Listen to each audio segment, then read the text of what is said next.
IT job కోసం try చేస్తున్నారా? Coding tutor లో ట్రైనింగ్ తో పాటు స్టైఫండ్ అండ్ 100% జాబ్ గ్యారంటీ.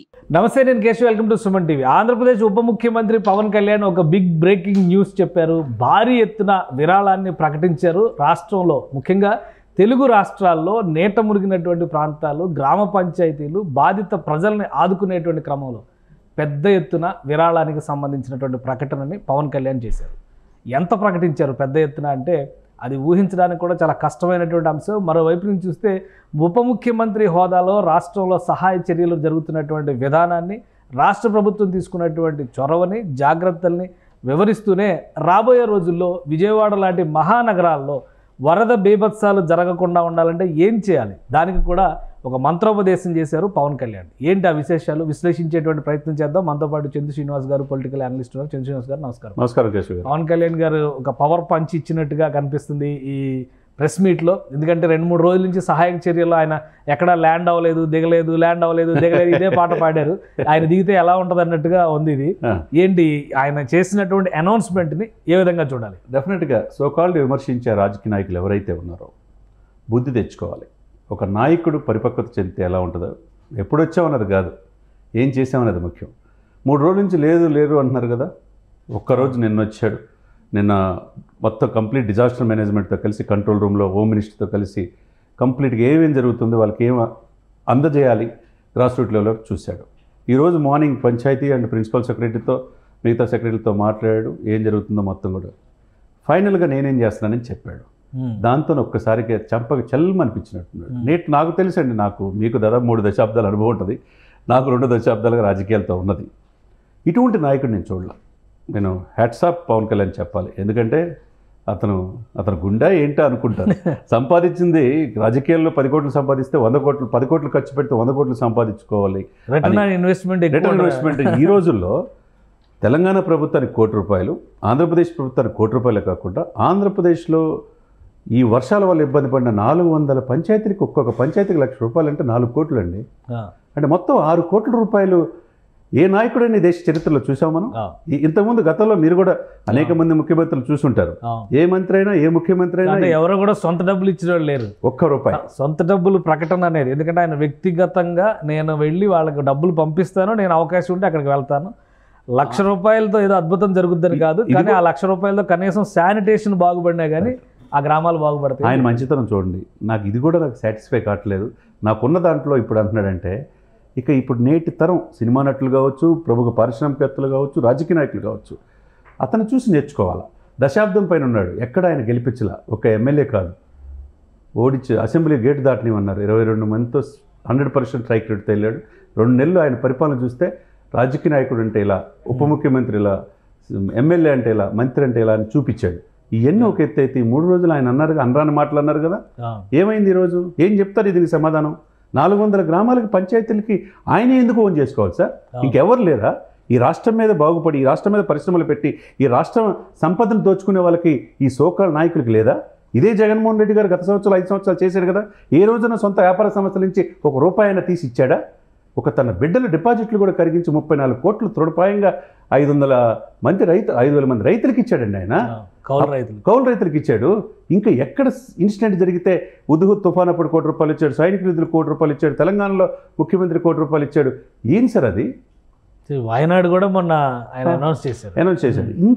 ఇంత చేస్తుంటే ఆయన ఈరోజు 400 గ్రామాలకి, ఒక్కొక్క గ్రామ పంచాయతీకి ₹1,00,000 అంటే నాయకుడు ఎలా ఉంటారు చూస్తే ఉద్యోగులు కూడా ఎలా ఉంటారు. పంచాయతీరాజ్ ఉద్యోగులు చూడండి, 14 కోట్లు విరాళం ప్రకటించారు. ఆయన చూసే కదా. అంటే ఇటువంటి వ్యక్తిని మీరు విమర్శిస్తారా? ఆ రోజు పెళ్ళిళ్ళ గురించి అన్నారు, బిడ్డల గురించి అన్నారు, కుటుంబం గురించి అన్నారు.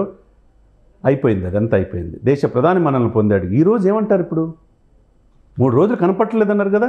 ఏం చేశాడు అనేది ఒకటంటే బ్యాక్గ్రౌండ్లో వస్తున్నటువంటి ఇన్ఫర్మేషన్ చూస్తే కూడా 3 రోజులు కనపడలేదు అంటారు. కానీ ఈరోజు వచ్చినటువంటి కొన్ని న్యూస్, కొంత సమాచారం, విజయవాడ పరిసర ప్రాంతాల్లో జల దిగ్బంధం అయితే ఈ 3-4 రోజుల నుంచి నేషనల్ హైవే మీద ప్రయాణిస్తున్నటువంటి లారీ డ్రైవర్లు అందరూ కూడా రహదారి పక్కనే హాల్ట్ పెట్టుకొని ఉన్నటువంటి పరిస్థితి. వారందరికీ కూడా పవన్ కళ్యాణ్ గారు ఆహార పొట్లాలను పంపిణీ చేశారు, సరఫరా చేశారని ఈరోజు సమాచారం వస్తుంది.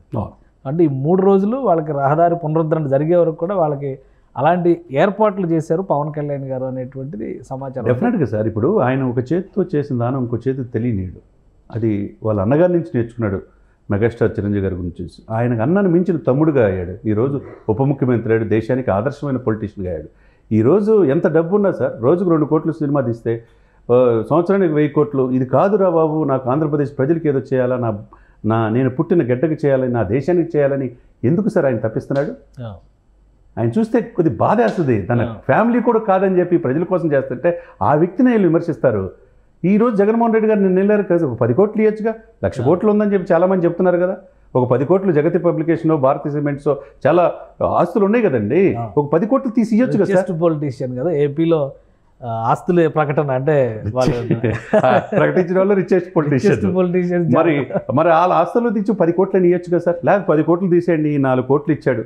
పార్టీ తరపున ₹1,00,00,000 విరాళం ప్రకటించారు. పార్టీ తరపున కదా సార్. నేను అనుకుంది వ్యక్తిగతంగా నువ్వు 1,00,000 కోట్లు సంపాదించినా 10 లక్షల కోట్లు సంపాదించినా ఏమి తీసుకుంటే ఇప్పుడు పవన్ కళ్యాణ్ గారు ఇది వ్యక్తిగతంగా ఇస్తున్నట్టు, జనసేన పార్టీ తరపున కాదు, ఆయన ప్రభుత్వ పక్షాన్ని కాదు, తన సొంత డబ్బు నాకు ఇప్పుడు ఇచ్చేది నేను నా తృప్తి కోసం, ఇది దేనికో మీరు అన్నట్టు ఏదో దానికి ఉపయోగపడుతుంది అనేది.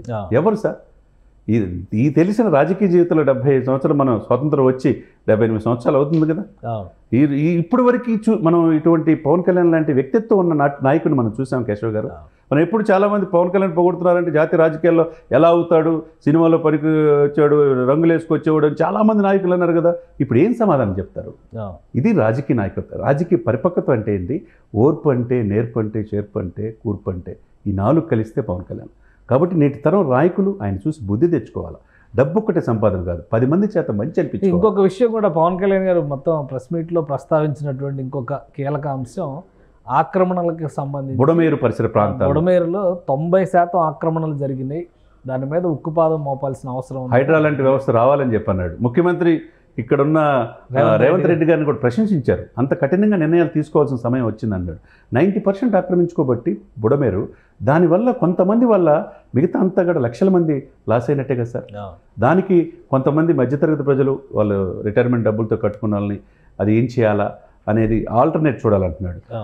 అదేవిధంగా బడా రాజకీయ నాయకుల్ని ఒప్పించి ఆ స్థలాన్ని స్వాధీనం చేసుకోవాలా, లేకపోతే హైడ్రా లాంటి కఠినమైన చట్టాలు కూడా ఇక్కడ రావాలి. ఇప్పుడు ఆల్టర్నేటివ్స్ తీసుకొస్తారా? ఆల్రెడీ కొన్ని గవర్నమెంట్ అలాట్ చేసిన కాలనీలు కూడా మునిగిపోయినాయి బుడమేరులో. అంతకుముందు జగనన్న కాలనీలు అన్నీ కూడా అట్లా అయిపోయినాయి. వైఎస్ఆర్ నగర్లో ఇవన్నీ కూడా మునిగిపోయి. సో అక్కడ ఆల్టర్నేటివ్ ఏం తీసుకొచ్చే అవకాశం ఉంది? డెఫినెట్గా దీని మీద ప్రత్యేకంగా ఆయన పక్కనున్న ఈరోజు ప్రెస్ మీట్లో కూడా ప్రిన్సిపల్ సెక్రటరీ శశిభూషణ్ కావచ్చు, కృష్ణతేజ కావచ్చు, పంచాయతీలు గ్రామీణాభివృద్ధిలో కీలకమైన అనుభవం ఉన్న వ్యక్తులు ఉన్నారు.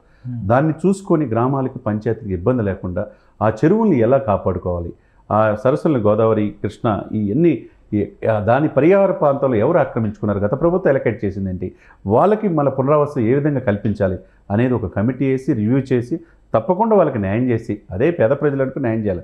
ధనవంతులు అయితే ఇది కాకపోతే ఇంకోటి కదా సార్, అది ఎవరిది సార్? ప్రకృతి సంపద సార్.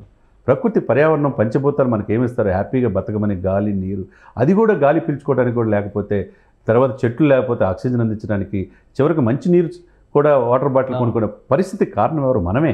మన ప్రకృతిని మనమే ఇది చేసుకుంటున్నాం. కాబట్టి ఈ రోజున ఆయన పర్యావరణ ప్రేమికుడిగా, ఉప ముఖ్యమంత్రిగా ఆయన ప్రెస్ మీట్లో మాట్లాడిన తీరు విమర్శనవాదులు కూడా ప్రశంసించే స్థాయికి ఉందన్నమాట. కాబట్టి నేటి తరం రాజకీయ నాయకులు అంటే ఇక త్వరలో పవన్ కళ్యాణ్ గారు క్షేత్రంలోకి వెళ్తారు. అందరినీ 400 గ్రామ పంచాయతీలని స్వయంగా ఇస్తుందని చెప్పారు.